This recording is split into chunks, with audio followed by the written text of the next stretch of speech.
play dead? Will you regret everything that you did, that you said? I don't think you understand what you're doing, and my heart's... 有没有想过一个英雄不需要很难用，很简单用，但却是极强势呢？看片先点赞是个好习惯。大家好，我是 Mad Team 的窝窝，今天为大家带来的就是这一位，很容易用啊，可是你往往能够在职业联赛之中看到的克里希。这一位英雄的强度呢，大概就落在T1 到 T0.5 似乎阵容，但是他绝对没有很弱，绝对不是能够称得上是弱的英雄。但你要说他的难度，那真的是新手难度了。如此不平衡的一个难度与强势度的分配，使得这一位英雄成为很多人手中的热门选择。这里我们直接入野，再不断一技能打对面的飞类，再一个挑过去看一下我们家的，哎呀，给他吃到了这一个什么飞类的这被动，而我们之后这马洛斯的闪现也是看上去是不是卡卡的，脚慢了，他都已经跑掉了，才脚一个闪现过去，那就慢了一点，但也没所谓。我们拿了红 buff 就已经很赚了。这一位英雄很多百变的出装，而在这一版本之中的出装呢，其实我们是很推荐出魔穿鞋的，因为这一个英雄呢，它不只是大家想象中的那种消耗型角色，不断的一技能谍影穿花，不断的一技能谍影穿花，真的是这样吗？克里希这一位英雄其实是很能够秀的，在乎你有没有想过用它来秀啊？你有想过用它来秀，自自然然就会觉得，哎呀，我这英雄不就是有个秀的机会？怎么秀起来？就是利用闪现以及二技能的爆发，这里就是端一个猴子刀锋过来，能够来得及吗？他选择去打那边，而不是打猴子，那我们就危险了。幸好这个先手开团我们开的也是挺及时，所以对面的猴子已经是没有什么状态，刀锋只需要悬崖勒马，那就已经能够收掉猴子，很轻松。这里我们还想着要不要回家，还是回家算了，这种状态还去参团，而位置也不是很好，而我们辅助也是一位狄拉克，不得不说他狄拉克辅助是玩的挺好，但是毕竟这一位英雄在前期，如果我们自己作为一个法师状态不太佳的话呢，还是要依赖一个应付。如果他自己秀起来没关系，但是如果你说一个克里希没有状态还去不去这一种位置呢？不去，君子不立危墙之下。看到这里二技能先探一个草丛，再探另外一个草丛，这就是克里希技能另外一个作用。闪现加二技能挑到之后，其实对面很大机会就是死了。而如果你不想闪，你没有闪现，应该这么说啊，没有闪现的时候就是瞬移，你就利用蹲草丛，像窝刚蹲一个猴子的那玩法。看到对面雷魔阵骗了，叫我就是闪大一个过去，这就是窝刚说的。克里希想不享受，在乎你想不想秀。很多新手英雄你觉得是不可能秀的，比方阿兹卡就没有什么的能秀的程度，然后勇，其实在一些高手的手中呢，他们都是只要是高手想要秀，心想着这英雄怎么秀，他们玩透了，当然就自然而然的能秀起来了。这里我们想要去下路帮忙一波，因为已经打起来，可是中路有人闪了个问号，哎呀，那我没所谓嘛。这里一个大招直接又过去一下杀了一个，回首呢他们很想杀我们的队友杀我们的残血井，可是井呢就算对面怎么突进过来对面大将闪过来想杀也于事无补。毕竟井这一位英雄自身机动性也是很高的，如果刚刚是个勇，那他可能就杀得掉。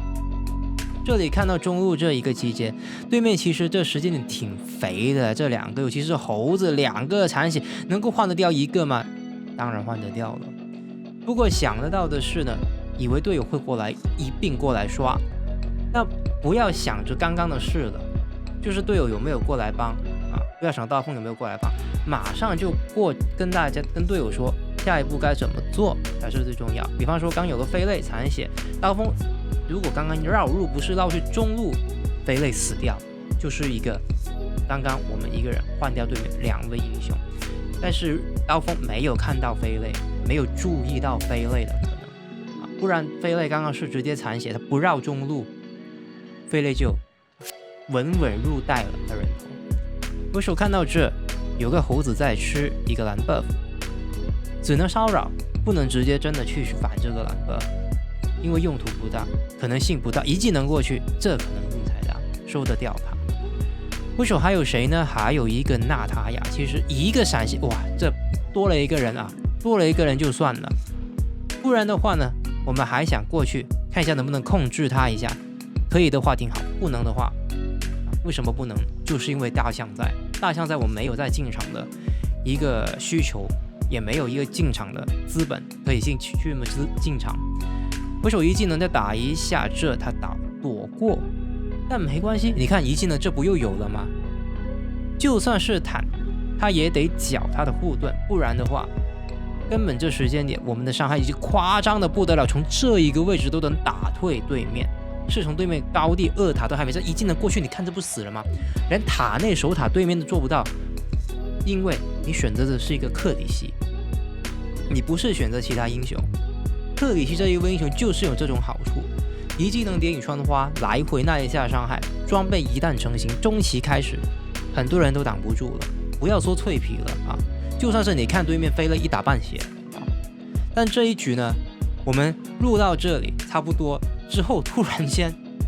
没有容量，那我就心想没关系，那就对战保存嘛，打完之后能够保存嘛。不过之后想捡的时候找不回了。不过之后也是1、2波的事，因为你看对面已经死2个，都已经压到对面，已经能赢了，但是就是没有了后面的 footage 啊，但也没所谓，之后的事大家都很清楚该怎么发展了。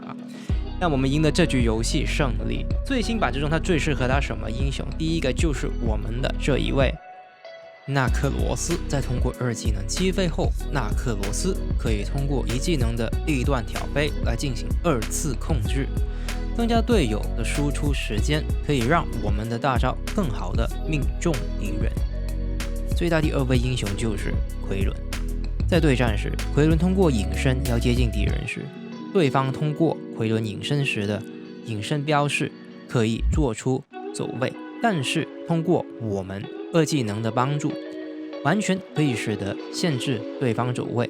给他一个输出的位置。压制什么英雄？第一个就是金娜。金娜在团战时想要发挥优势，就必须进到人群中，才能充分利用减伤以及技能的范围伤害。但是我们可以通过2技能的短暂击飞，使队友可以与他拉开一定的距离，能有一定时间做出反制。压制什么英雄？第2个就是艾瑞，因为通过2技能命中之后被动，以及通过不断1技能骚扰，充分拉开与他距离，使得他身边能量体无法贴近我们进行回血，只能被迫放风筝。被什么英雄压制？第一个就是潘英。潘英能够沉默，能够长距离突进，1技能还能高速移动，使得想要切一些站桩型法师那是很容易的一件事情。为什么不是说站桩型射手呢？因为沉默对于法师来说比较伤，法师很多时候都是释放技能，沉默呢就是不能使用技能，射手还能使用普攻，而站桩型法师之中呢，又以克里希为代表表者啊，所以说只要对面有一个潘英，你选一个克里希，他想要切几乎那是必死无疑。压制我们第2位英雄就是貂蝉，我们这一位英雄其实是个小短腿，所以貂蝉的冰要冰冻住我们那是很容易的事情。而且因为貂蝉这一位英雄他本身自身有个魔，有个护盾，所以呢他很多时候都有。而如果你想使用一个克里希的绝活，那叫做闪2，很难的，因为人家身上有魔，很多时候想要闪2过去控制不了，那就很难做成一个瞬间击杀。即便你想蹲，不是说闪2蹲人，也是很多时候利用一个2技能先手的，那2技能不能够控制就完了。感谢大家收看，我是 Matt Team 的我。喜欢影片的话呢，别忘了订阅、点赞还有分享。感谢大家收看，我们明天再见。